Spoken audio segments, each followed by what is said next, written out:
चाहत होती थी उन किताबों से करने की बात, चाहत होती थी उन किताबों से करने की बात, जो शांत रहकर भी रखते हैं हमें कुछ सिखाने की औकात। पूछा तो कहते हैं कि तुमने ही की है रचना मेरी,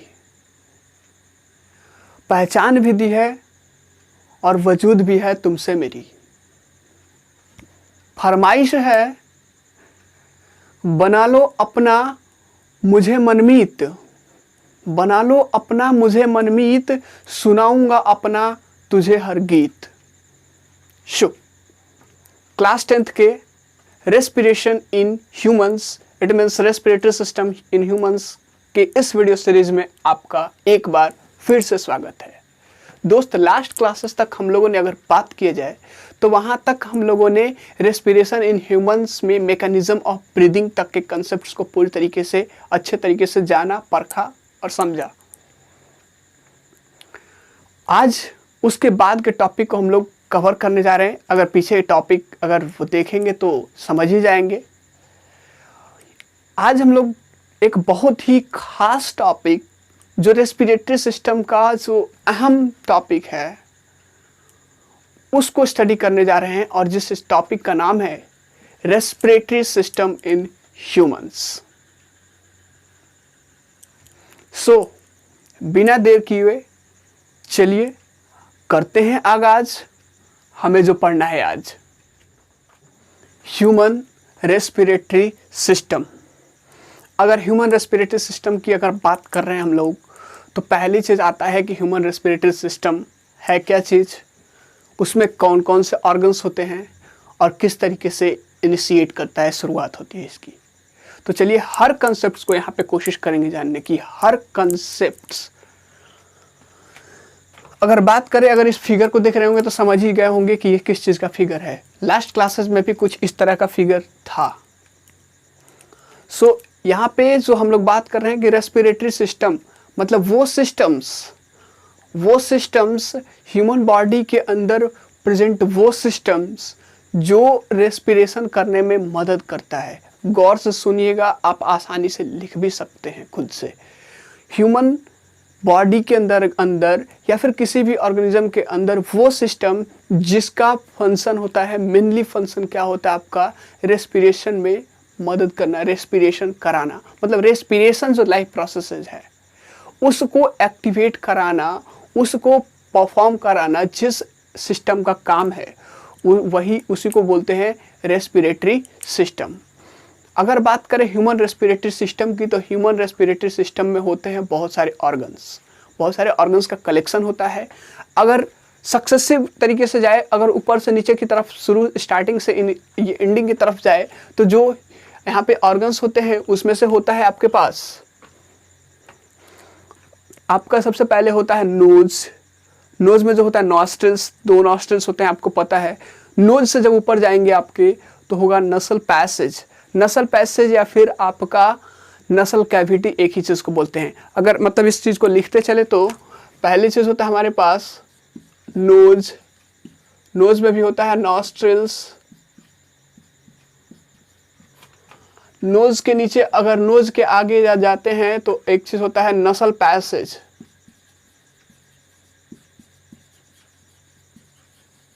नसल पैसेज का दूसरा नाम है नसल कैविटी। दूसरी चीज़ अगर बात करें, इसके नीचे और आते हैं तो आ जाता है हमारे पास नसल पैसेज के बाद आता है हमारे पास फैरिंक्स। फैरिंक्स के नीचे अगर आते हैं हम लोग तो आ जाता है हमारे पास विंड पाइप।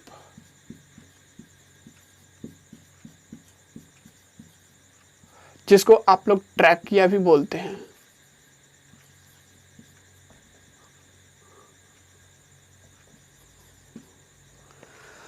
उसके बाद आते हैं, अगर तो ट्रैकिया के नीचे आते हैं तो हम लोग के पास आ जाता है ट्रैकिया, जो आपका लोअर जो ट्रैकिया होता है 2 पार्ट्स में डिवाइड होता है, ब्रोंकस, प्लूरल ब्रोंकी होता है और सिंगुलर ब्रोंकस होता है। ब्रोंकस के नीचे अगर आ जाते हैं तो वो हो जाता है आपके पास, आ जाता है लंग्स। और एक चीज होता है और आपके पास एक अल्वियोलाई।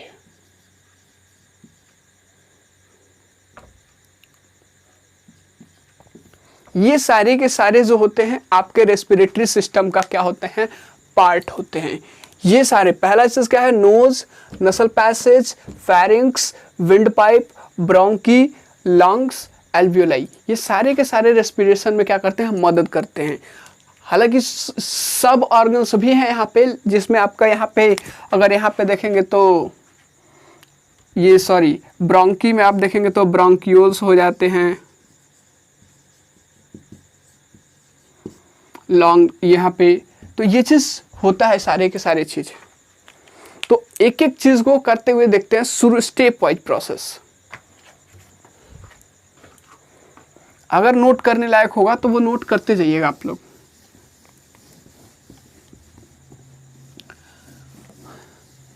इससे पहले कि हम लोग उसको डील करें, इस फिगर को हम लोग थोड़ा सा लेवल कर लेते हैं ताकि वो आसानी से हमें हर पॉइंट्स, हर बिंदु समझ में आए और विजुअलाइज करके समझ में आए। अगर यहाँ पे बात करते हैं तो ये चीज़ है आपका नोज, ये है आपका नसल पैसेज, यही है।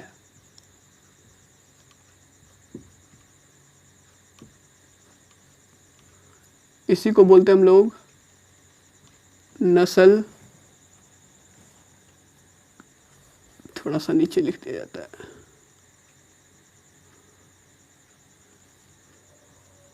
नसल पैसेज,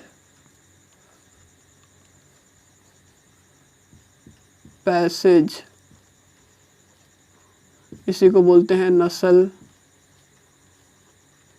कैविटी। नसल कैविटी है।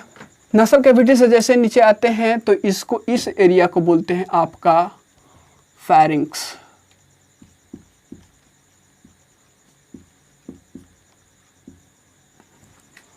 फेरिंक्स हो गया। ये जो है आपका, ये चीज है आपका लैरिंक्स, जिसको कि हम लोग वॉइस बॉक्स के नाम से जानते हैं। लैरिंक्स हो गया। यह है आपका ट्रैकिया।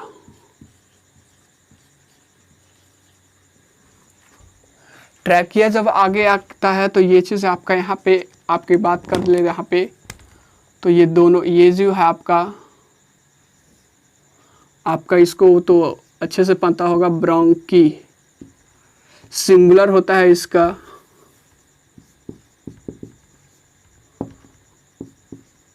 ब्रोंकस। ब्रोंकी का सिंगुलर क्या होता है आपका, ब्रोंकस होता है। ब्रोंकस से अगर आगे आते हैं तो ये चीज़ जो होता है, ये आपको जो स्मॉलर ये चीज़ दिख रहा है, इसको हम लोग बोलते हैं ब्रोंकियोल्स।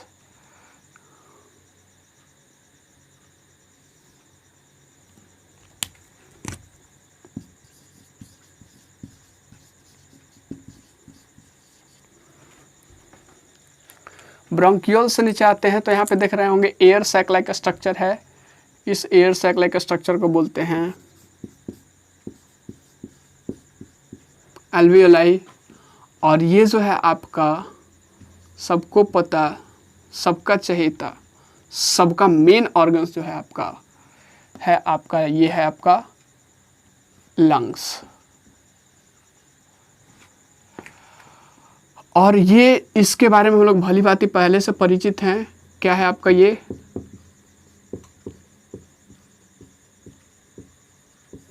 डायफ्राम।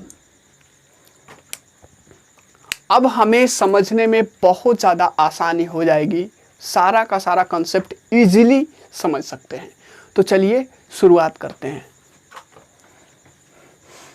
बात करें अगर, तो रेस्पिरेटरी सिस्टम आप देख रहे हैं, ह्यूमन का रेस्पिरेटरी सिस्टम कहाँ से स्टार्ट हो रहा है। ह्यूमन का रेस्पिरेटरी सिस्टम स्टार्ट हो रहा है आपका नोज से। मैंने पहले ही बोल दिया है कि अगर आपको लिखने की ज़रूरत होगी तो वहाँ पे लिख लीजिएगा, लिखते जाइएगा। ह्यूमन का रेस्पिरेटरी सिस्टम स्टार्ट होता है आपका नोज से। कहने का मतलब ये कि जैसे ही हम लोग कोई भी एयर लेते हैं, इनहेल करते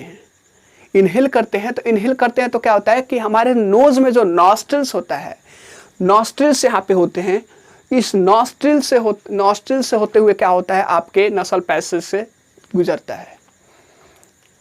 अब यहाँ से मतलब बाहर से एयर जो लेता है, बाहर से जो एयर लेता है बॉडी हमारा, वो कैसे लेता है, थ्रू नॉस्ट्रिल्स। नॉस्ट्रिल्स से थ्रू क्या कर देता है, लेता है, और वो फिर हवा, वो एयर जो होता है आपका नसल पैसेज से गुजरता है, नसल पैसेज से क्या होता है, पास करता है। अब यहाँ पे एक चीज़ और चौंकाने वाली बात है, ये आप कलर्ड कुछ देख रहे होंगे, ये जो कलर्ड आप देख रहे होंगे ये कुछ और नहीं है, ये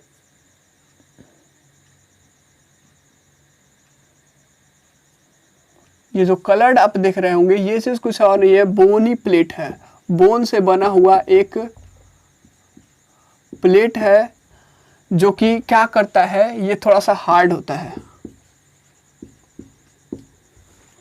अब जरा देखिए, हमारे पास नोज है, नोज से क्या किया हम लोगों ने, एयर को इनहेल किया। एयर को जैसे ही इनहेल किया तो ये पास करता है नसल पैसेज से।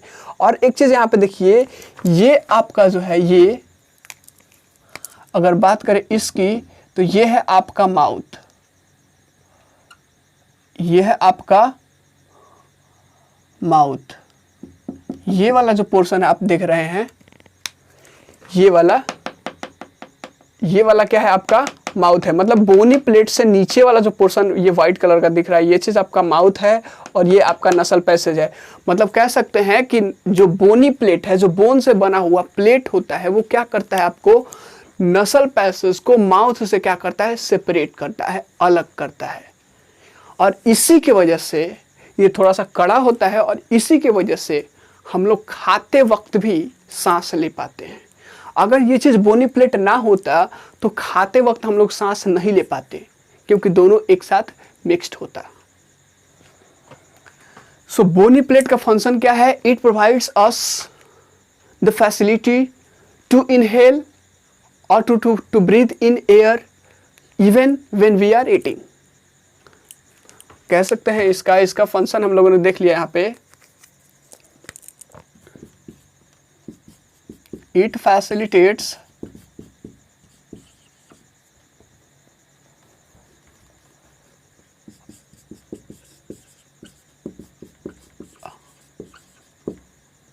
us to breathe in air even when we are eating। ये बोनी प्लेट का काम है ना, बोनी प्लेट ही हम लोग को एलिजिबल बनाता है। दूसरी चीज, नोज से क्या करिए, वो चीज सारा का सारा प्रोसेस देख लिए। अब होता है नसल पैसेज से जाता है। नसल पैसेज, आप नसल पैसेज को एक और नाम से बोलते हैं नसल कैविटी। जब यहाँ से पास होता है, जब पास होता है तो पहली चीज नसल पैसेज में आपका क्या होता है, सुन लीजिए। नसल पैसेज में अगर बात करें,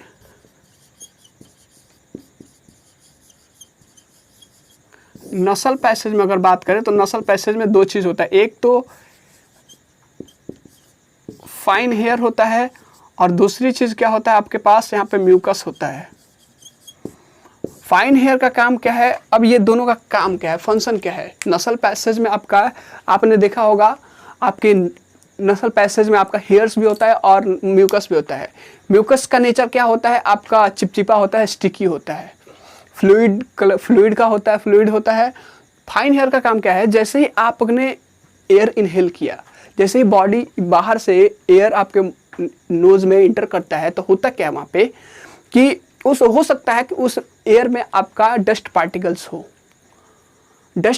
हो, डर्टी हो, तो वो क्या करता है, जैसे ही नसल पैसेज से पास करता है तो होता क्या है, जो हेयर होता है, जो फाइन छोटे छोटे पार्ट जो हेयर होते हैं नसल पैसेज में, वो क्या होता है कि वो उसको क्लीन करता है, वो एयर को क्या करता है, फिल्टर करता है, और फिल्टर करने के बाद एयर को क्या करता है, पास करता है आगे की तरफ। पास करने में हो सकता है कि उसमें भी कुछ अभी डर्टी रह गया होगा। तो आपके नसल पैसेज में जो ग्लैंड्स होते हैं, नसल पैसेज में जो ग्लैंड्स होते हैं वो सेक्रीट करते हैं म्यूकस, और म्यूकस आपका नेचर पता है स्टिकी होता है। तो जैसे इससे पास करता है तो वो डस्ट पार्टिकल्स आपका स्टिक कर जाता है, चिपक जाता है। क्या हो जाता है, चिपक जाता है, और वो जब जो क्लीन एयर है वो क्लीन एयर क्या कहाँ पे चला जाता है, आपके नोज से, नसल पैसे से आगे की तरफ पहुंचने लगता है। मतलब ये दोनों का काम क्या है, दोनों का काम क्या है, filters the air entering the nose. मतलब नाक में जो इंटर कर रहा है आपका एयर, उसको क्या करता है, फिल्टर करता है। ये चीज काम है किसका, ये नसल पैसेज में जो एयर है, हेयर है, और आपका क्या बोलते हैं वहां पे जो आपका म्यूकस है, इन सारे के सारे चीज का काम है।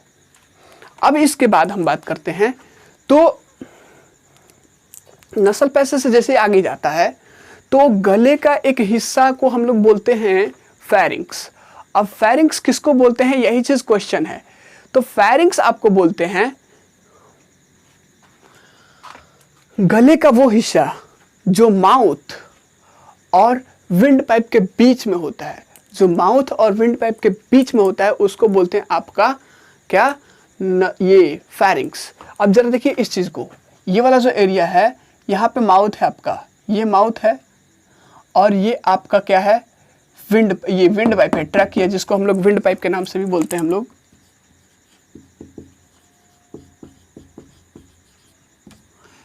मतलब दोनों के बीच का एरिया है कि नहीं है, तो लिख सकते हैं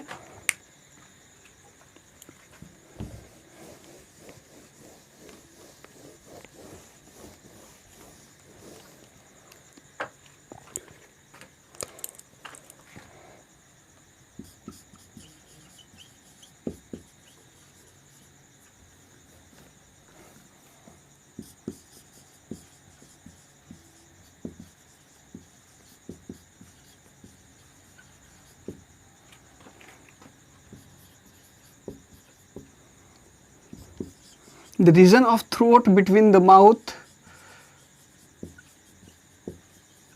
and trachea is called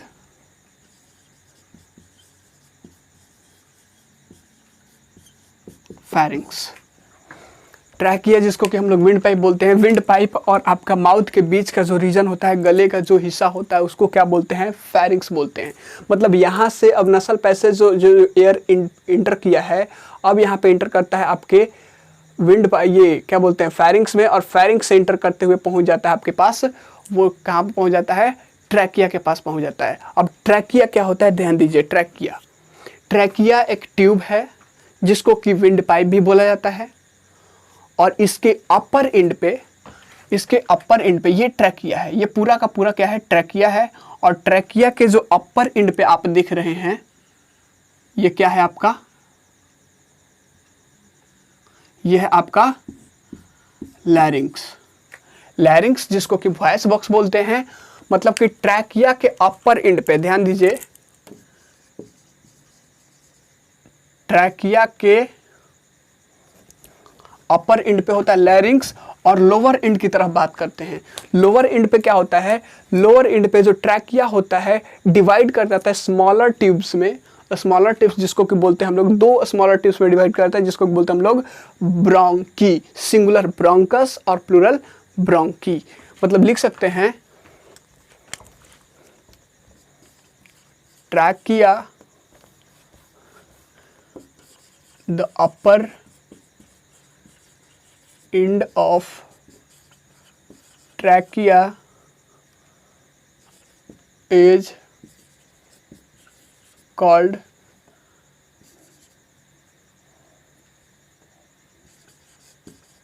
larynx, and the lower and लिख सकते हैं and trachea is divided into smaller यहाँ पे लिख सकते हैं into two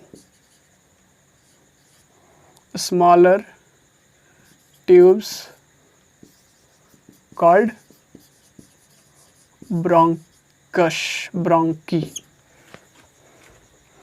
मतलब कि ऊपर वाले एंड पे क्या होता है आपका लैरिंग्स होता है और लोअर वाले एंड पे क्या होता है आपका ब्रोंकी होता है। अब जरा देखिए यहाँ पे, अभी ट्रैकिया में बात खत्म नहीं हुई है, ट्रैकिया में अभी बात है, क्या है वो उस चीज को देखेंगे।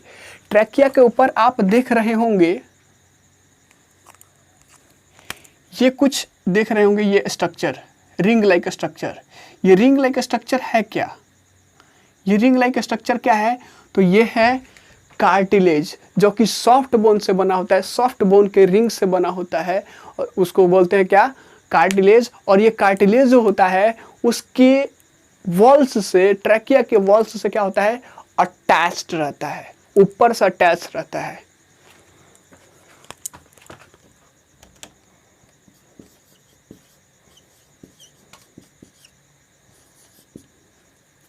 The walls of trachea is attached with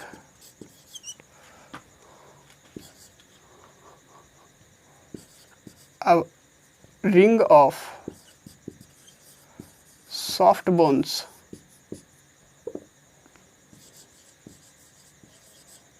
called cartilage.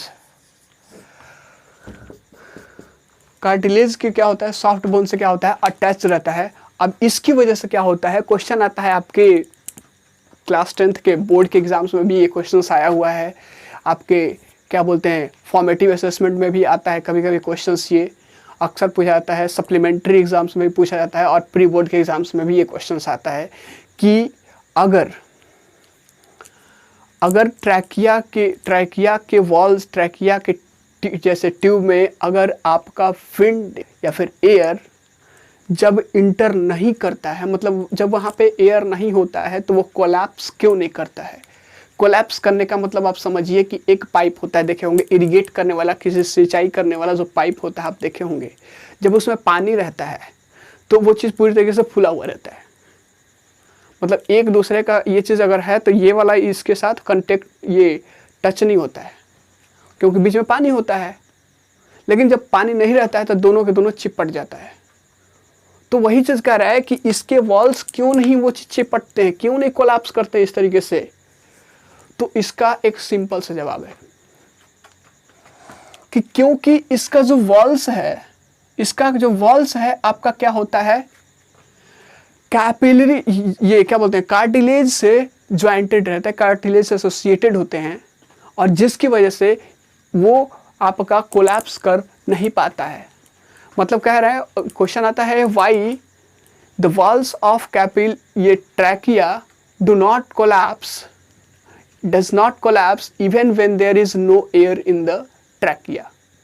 तो आपको लिखना होगा because the walls of the trachea is attached with a ring of soft bones called cartilage। ये चीज आपका आंसर होगा वहां पे। एक चीज यहां पे नोट कीजिएगा, ये चीज वॉल्स जो होता है इसमें हवा जाए ना जाए ये कोलैप्स नहीं करता है, जिस तरीके से पाइप करता है उस तरीके से नहीं करता, क्योंकि ऊपर से आपका बोन का सपोर्ट है, because it is supported by, या फिर अटैच्ड सपोर्टेड बाई क्या होता है? बोन्स, कार्टिलेजेस, जो कि सॉफ्ट बोन का आपका कलेक्शन है। अब यहाँ से जब एयर इंटर करता है, जब यहाँ से इंटर करता है, यहाँ से हम लोगों ने इंटर करा दिया, जब यहाँ से इंटर करता है तो यहाँ पे आप देखेंगे कि दो पार्ट्स में डिवाइडेड है, दो पार्ट्स, और वो भी है आपका, एक है आपका ब्रोंकी और दूसरा भी है आपका ब्रोंकी। अब ये जो ब्रोंकी की बात कर रहे हैं, जो ब्रोंकी की बात कर रहे हैं, तो ब्रोंकी हम लोग को देखने को मिल रहा है कि ब्रोंकी दोनों लंग्स से अटैच्ड है। एक्चुअली आपका विंड पाइप अटैच्ड नहीं होता है आपका किससे? लंग्स से। तो वहाँ पे अटैच्ड किससे होता है? कौन? तो वो होता है अटैच्ड आपका ब्रोंकी लंग्स से। मतलब ब्रोंकस, बोथ द ब्रोंकस या फिर bronchi is attached with both the lungs. मतलब यहाँ पे लिख सकते हैं ब्रोंकस के बारे में,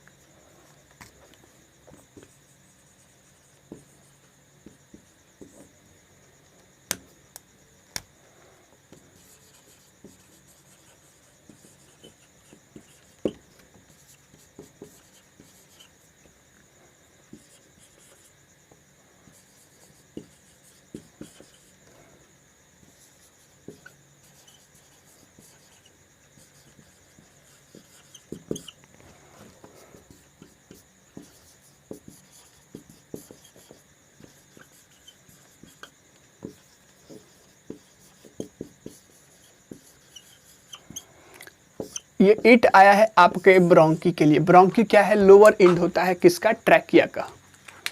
कह रहा है कि जो ब्रोंकी होता है वो अटैच्ड होता है किससे? आपका ब्रोंकी अटैच्ड होता है आपका दोनों के दोनों लंग्स से, या फिर अटैच्ड के जगह पे आप ज्वाइंट भी लिख सकते हैं, joint.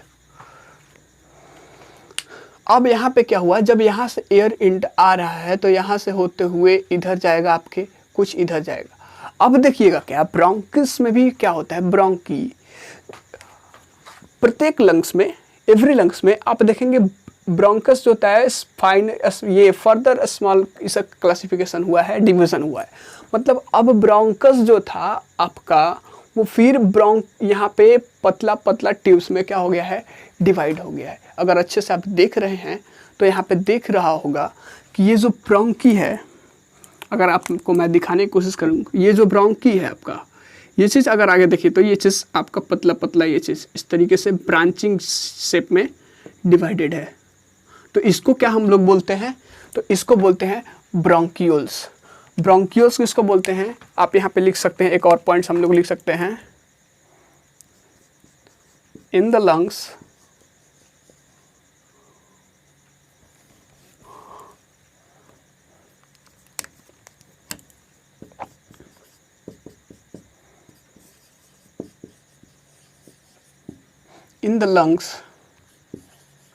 the bronchi are further divided into still smaller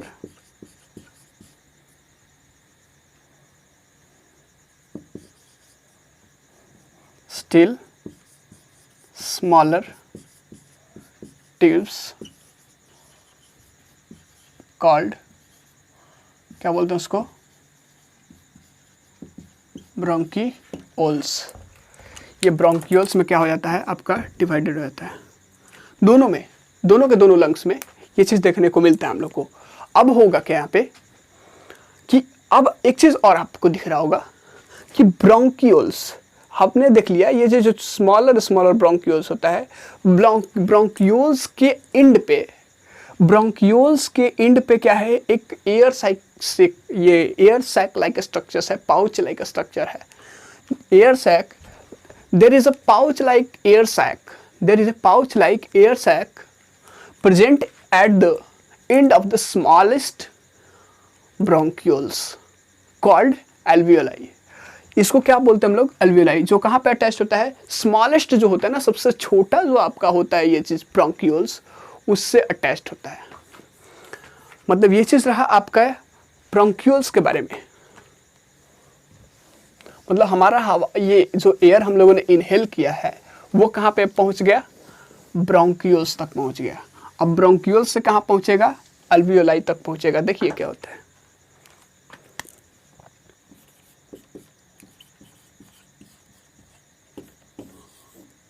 alveoli में हम लोग क्या लिखेंगे, it is a pouch like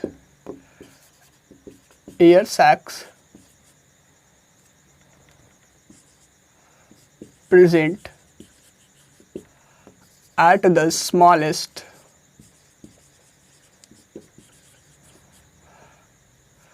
at the end of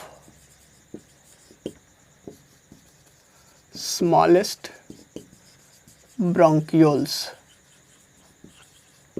smallest bronchioles पे क्या होता है, एंड पे क्या होता है, ये चीज़ एल्वियोलाई प्रेजेंट होता है। दूसरी चीज़, पहली चीज़ तो ये है।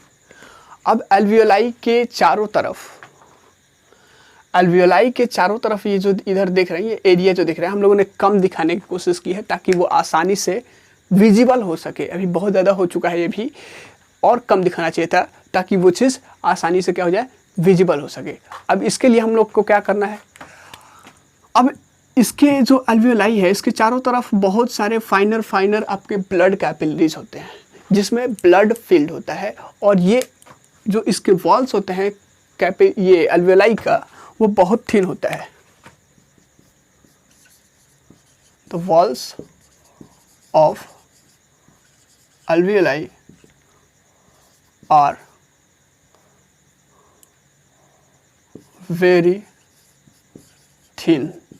पहली चीज़ तो थिन होता है, बहुत ज़्यादा थिन होता है। दूसरी चीज़ क्या होता है, इसके सराउंडिंग में पूरे ये चीज़ लंग्स में जो होता है आपका एल्वेलाई के चारों तरफ आपका पूरी तरीके से क्या होता है, ब्लड कैपिलरीज होता है।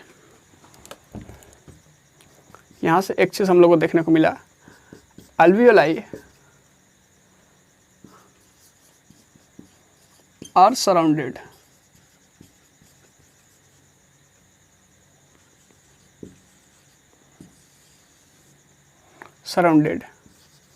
by a large number of blood capillaries, large number of blood capillaries, बहुत सारे ब्लड कैपिलरीज से क्या होता है, सराउंडेड होता है। इसमें क्या होता है, भरा रहता है, ब्लड भरा रहता है। अब होता क्या है, मतलब ये अल्वेलाई ही जगह है। अब ये अल्वेलाई ब्लड कैपिलरी से ये चीज़ घिरा हुआ रहता है। इसका मतलब ये है कि यही से आपका जो हम लोगों ने एयर इनहेल किया था वो आया आपके पास कहाँ पे, अल्वेलाई के पास। अब अल्वेलाई क्या करेगा, इसको ब्लड कैपिलरीज में ट्रांसफ़र करेगा। मतलब कि रियल जो होता है एक्सचेंज, गैसेस का जो एक्सचेंज होता है ह्यूमन लंग्स में, वो वहाँ पे कौन सा करता है, आपका अल्वेओलाई करता है। मतलब कह सकते हैं it is the alveoli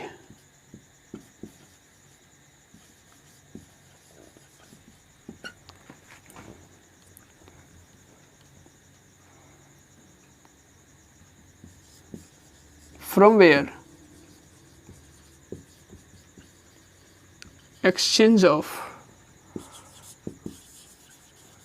gases takes place। और एक इंसान में मिलियंस ऑफ अल्वेओलाई होते हैं। मतलब एक एक लंग्स में बहुत ज़्यादा अल्वेओलाई होता है, बहुत बहुत बहुत ज़्यादा।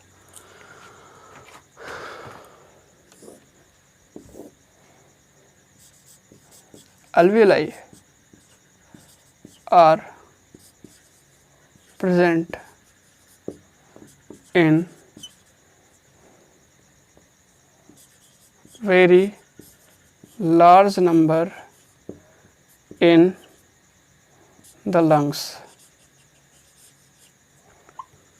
लंग्स में बहुत ज़्यादा नंबर में क्या होता है, प्रेजेंट होता है। मतलब मिलियंस में लगभग होता है,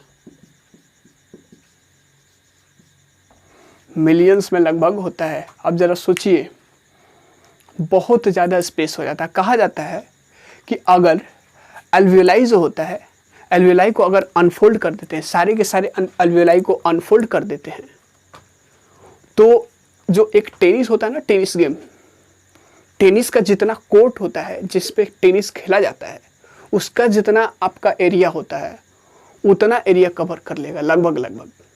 टेनिस के कोर्ट की अगर बात करें तो 80 से 85 होता है, और इसका भी 80 से 85 आपका होता है। मतलब लगभग उसी एरिया को कवर कर लिया।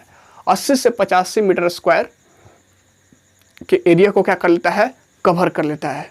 कौन, अल्वेओलाई। अगर पूरे चीज़ को एक तरह से खोल दिया जाए तो दोस्त, एक चीज़ आपको नोटिस आपने नहीं किया, जो ये आपका यहाँ से लेकर के बात करें ब्रोंकस से, और यहाँ पे अल्वेओलाई वाला जो स्ट्रक्चर है पूरा, दोनों में आपने ग्रेप्स देखा होगा, अंगूर जिस तरीके से शेप में होता है उस तरीके से दिख रहा है कि नहीं दिख रहा है। इंड पे आपका उसमें भी जो छोटा छोटा इंड्स होता है, उसके इंड्स पे क्या होता है, आपका अंगूर होते हैं। और यहाँ पे भी जो अंगूर, अगर अल्वेओलाई को यहाँ पे अंगूर की तरह ट्रीट किया जाए तो कोई दूसरी चीज़ नहीं है, सेम टू सेम वही चीज़ है। बंच में बहुत सारे गुच्छों में रहता है और यहीं पे वही चीज़ है। उसमें वो क्या होता है, मिठास होती है, इसमें आपका एयर होता है। दूसरी चीज़ अगर बात करें यहाँ से अल्वेओलाई की, जहाँ तक मुझे लगता है कि अगर समाप्त हो गया होगा, तो यहाँ से अगर बात करेंगे हम लोग तो इस लंग्स की बात आती है। अल्वेओलाई के बाद हमारा क्या है, लंग्स है। अब लंग्स पे क्या होता है, लंग्स की अगर बात करें तो हम लोगों ने लास्ट क्लासेज में, याद कीजिए, लास्ट क्लासेस में हम लोगों ने एक चीज़ डिस्कस किया था कि लंग्स जो होता है हमारा, वो कहाँ पे होता है, एयर टाइट स्पेस में। कहाँ पे, एयर टाइट स्पेस। और उस स्पेस का हम लोगों ने नाम दिया था क्या? Chest cavity. याद आ रहा होगा आप लोग को, क्या नाम दिया था उसमें? Chest cavity. तो वो जो चेस्ट कैविटी था वो यहाँ पे मैंने इंडिकेट किया है।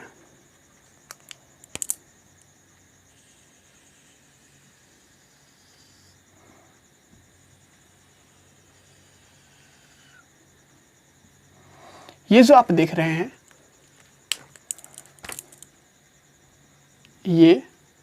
यही है आपका चेस्ट कैविटी, या फिर इसको एक और नाम से जानते हैं दोस्त। चेस्ट कैविटी का एक और नाम है थोरैसिक कैविटी। क्या नाम है? Thoracic cavity.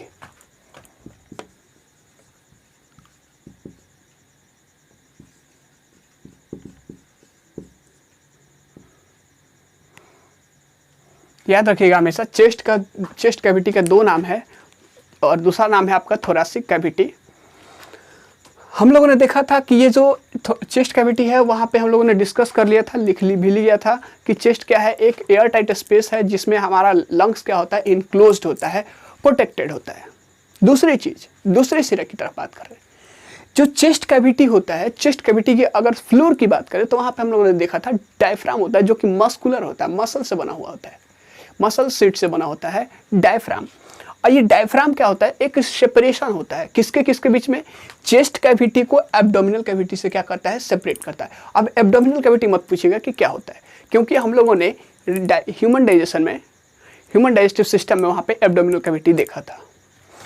एब्डोमिनल कैविटी अगर बता दूँ तो नीचे वाला पोर्शन एब्डोमिनल कैविटी है और ये वाला है आपका चेस्ट कैविटी पूरा, और ये चीज़ उसका बीच में क्या है? सेपरेशन है। मतलब diaphragm is a muscular partition which separates abdominal cavity from chest cavity। और चेस्ट कैविटी में हम लोग को पता है क्या होता है? आपका इनक्लोज होता है। और इसके ऊपर क्या होता है? रिबकेज का एक पूरा का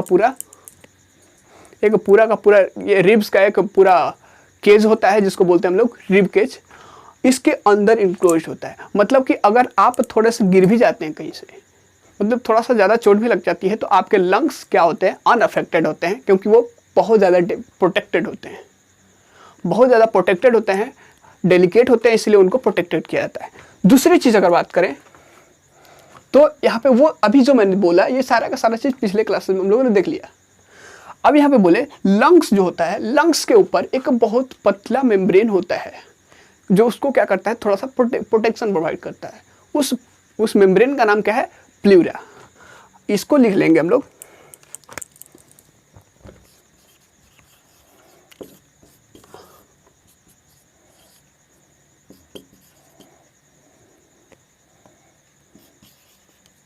it is enclosed in the airtight space called क्या?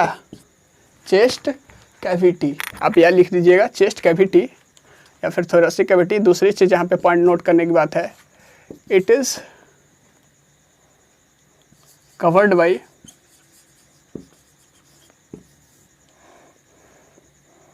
a thin membrane of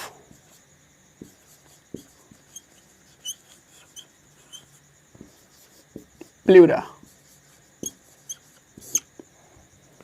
ये आपका नोट करने की बात होगी यहाँ पे।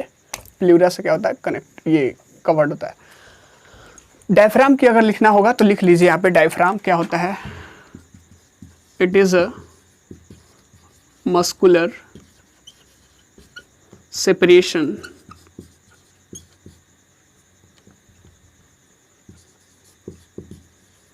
between chest cavity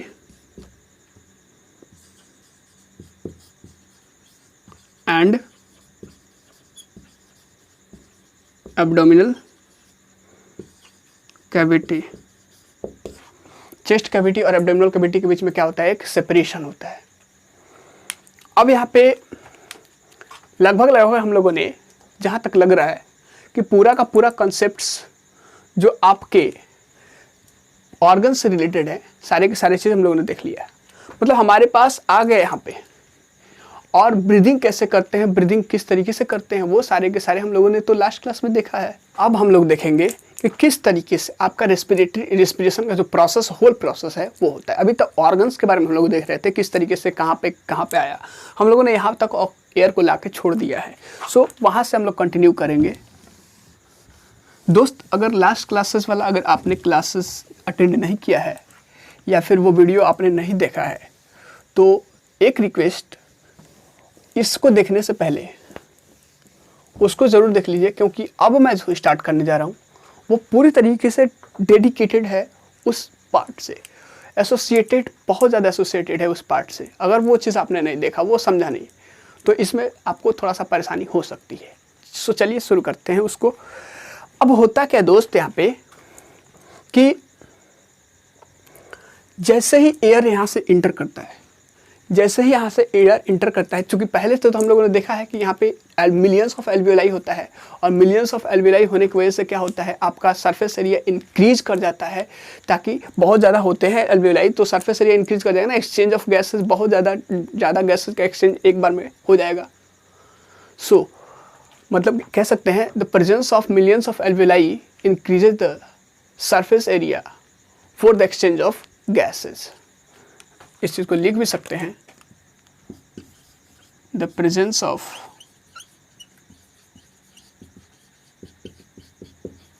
millions of alveoli in the lungs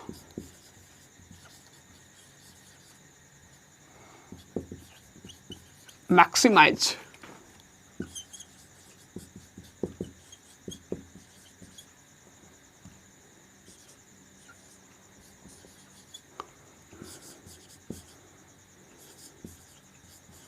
surface area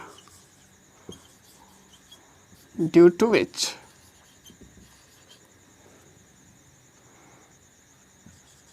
maximum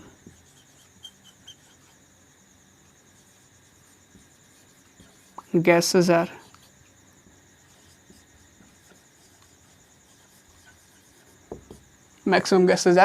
exchanged। अब होता क्या है यहाँ पे कि कह रहा है कि जैसे ही हम लोग एयर को इनहेल करते हैं, जब एयर को इनहेल करते हैं तो लास्ट क्लासेस में हम लोगों ने देखा था, क्या देखा था कि जो ये चीज़ होता है ये कवर्ड होता है किस चीज़ से, रिब केज से। तो रिब केज के देखे थे, दो रिब केज बना होता है रिब्स से। रिब केज अगर बात करें तो रिब केज बना होता था रिब्स से, और दो रिब्स के बीच में क्या होता था, आपके मसल्स होते थे।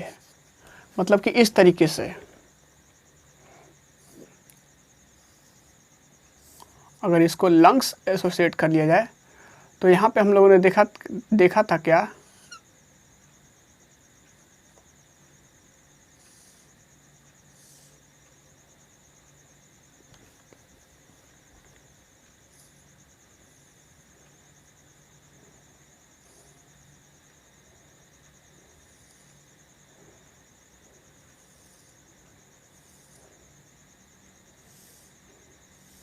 इस तरीके से देखा था हम लोगों ने। वहाँ पे लंग्स में क्या होता है, ये जो होता है आपका रिब्स है, और इन रिब्स के बीच में आप क्या देख रहे हैं, यहाँ पे मसल्स है। ये मसल्स क्या होते हैं, जब हम लोग इनहेल करते हैं, जब एयर इनहेल करते हैं तो हम लोग क्या देखते हैं यहाँ पे, जो इसके बीच का जो मसल्स होता है, दो रिब्स के बीच का जो मसल्स होता है और जो आपका ये डायफ्राम होता है, दोनों के दोनों क्या होता है, कंट्रैक्ट करता है। जब कंट्रैक्ट करता है तो क्या होता है, ये चीज़ चेस्ट कैविटी एक्सपैंड कर जाता है।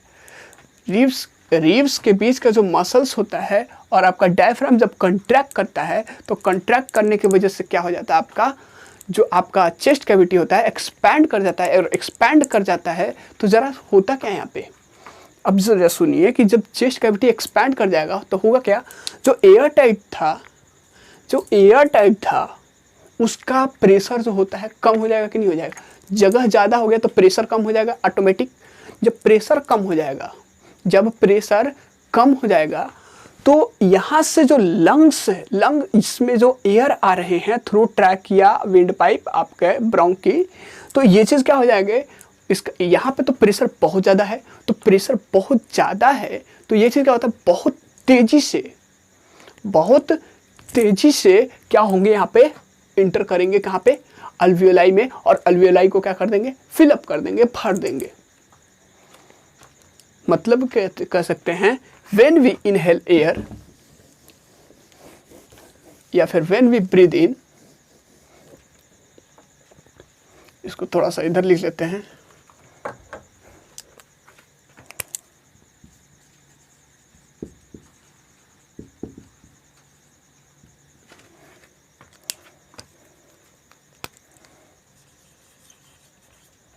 हालांकि इस चीज़ को हम लोगों ने लिखा है लास्ट क्लासेस में, आप देख लीजिएगा वहाँ पे लिखा हुआ है, इस चीज़ को कोशिश कीजिएगा वहाँ से लिख लेने के लिए।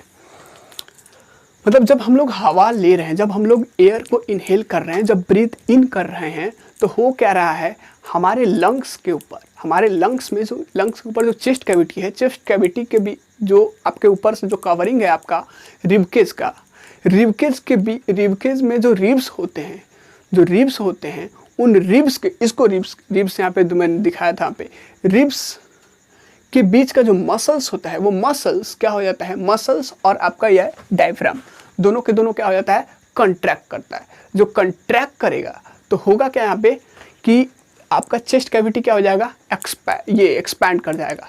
चेस्ट कैविटी क्या होगा, ब्रीदिंग में क्या होगा, ये muscles between ribs and diaphragm क्या करेगा, ये दोनों के दोनों क्या करेंगे, कंट्रैक्ट करेंगे, और चेस्ट कैविटी क्या होगा, एक्सपैंड कर जाएगा। इन दोनों की वजह से ये आपका कंट्रैक्ट करता है, और इनके कंट्रैक्ट करने की वजह से क्या होता है, इसके बीच में the pressure inside chest cavity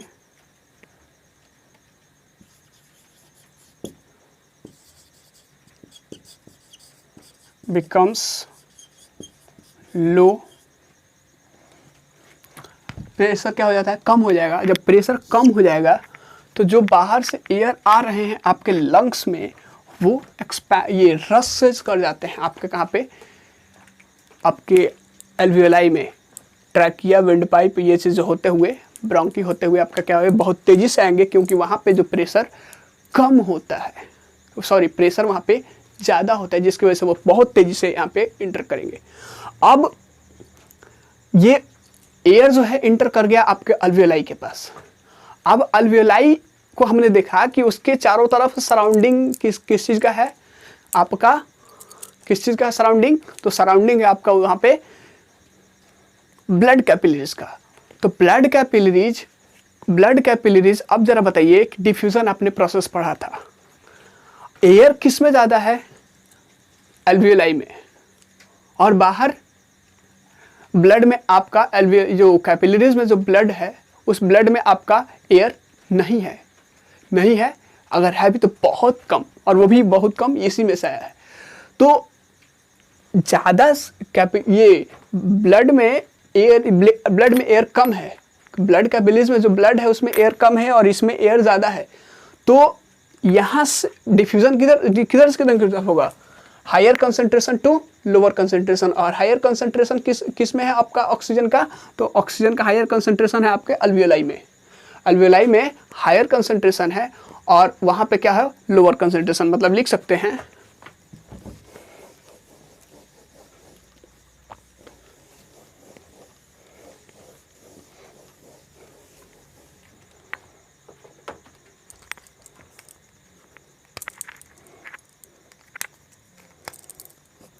due to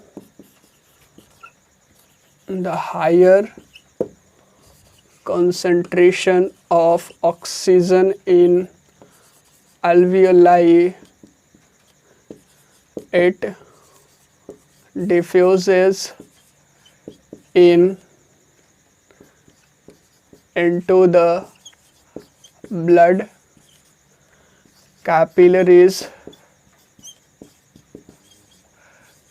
carrying blood। जो ब्लड को कैरी किया हुआ है ब्लड कैपिलरीज, वहाँ पे क्या हो जाएगा, डिफ्यूज़ इन कर जाएगा। अब डिफ्यूज़ इन कर गया तो वो चीज़ क्या होगा, अब ब्लड आ गया कहाँ पे, ये ऑक्सीजन आ गया कहाँ पे, आ गया आपका एयर ब्लड में।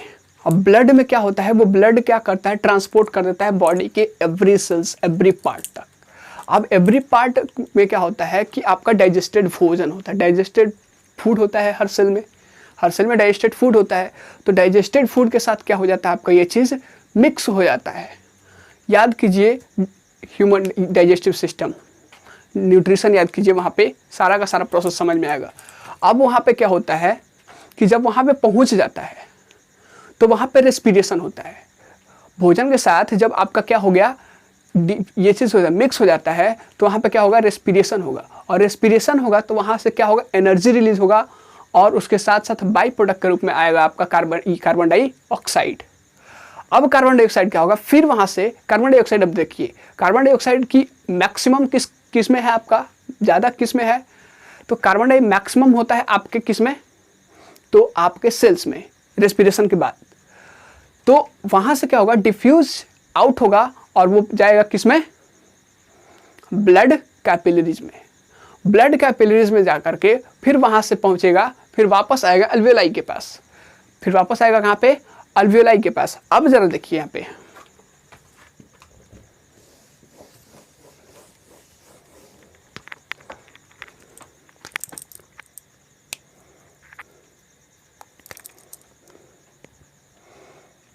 मैंने बोला था अभी कि वाटर, हाँ CO2 किस में ज़्यादा होता है आपका, आ गया है आपके पास ब्लड कैपिलरी से होते हुए आपका अल्वेओलाई के पास।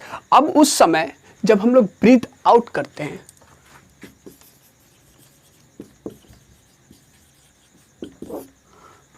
अब क्या होता है, कार्बन डाइऑक्साइड आपके है ब्लड में ज़्यादा,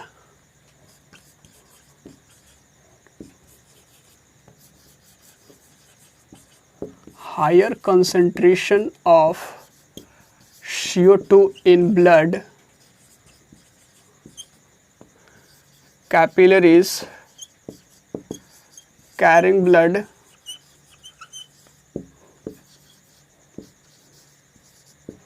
it diffuses out into the alveoli। कब ये प्रोसेस होता है, जब ब्रीद आउट करते हैं हम लोग। जब ब्रीद आउट करते हैं तो होता क्या है कि जो आपका अब ब्लड में आपका ज़्यादा है कार्बन डाइऑक्साइड और आपका अल्वेओलाई में कम है, तो हायर कंसंट्रेशन से टू लोअर कंसंट्रेशन डिफ्यूजन होता ही तो होगा। तो क्या होगा, इसके वॉल्स थिन होते हैं, तो वहाँ से क्या हो जाता है, कार्बन डाइऑक्साइड आपका अल्वेओलाई में एंटर कर जाता है, और आपका जैसे ब्रीद आउट करते हैं तो ये चीज़ धीरे से आपका ये चीज़ हो जाता है। तो जैसे ब्रीद आउट करते हैं तो दो प्रोसेस होता है, सुनिए कि यहाँ पे जो इसके बीच का मसल्स होता है, दो रिब्स के बीच का जो मसल्स होता है, मतलब कहने का मतलब अगर इसको आप लंग्स आप समझ लें,